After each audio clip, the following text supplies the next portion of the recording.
فرېده یوه ساده بحیه او تعلیم یافته جینۍ او هغه د کلي په ځایونو کې خوښونکې وه. هر سهار به د سپینې چترۍ لاندې له دعا سره ښوونځیو ته روانه وه. خالد یو زلمی هوښیار او خوږژبی ځوان و چې تازه له ښار نه کلي ته راستون شوی و.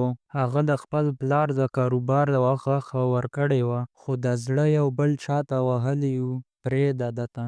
خالد به هره ورځ د ښوونځي مخې ته ولاړ و یوازې د دې لپاره چې د فريدې یوه لیدی شي.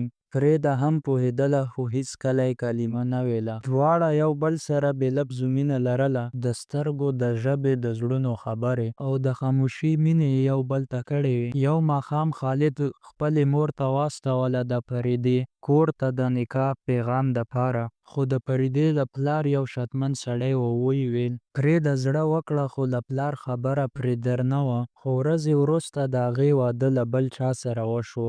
یو پیسېدار خو مغرور سړی. خالد په ورک کې ولاړ و او باران پرې ورېده. د ده په سترګو کې هم باران و. د مینې، جدایۍ او د تقدیر له ظلمه باران.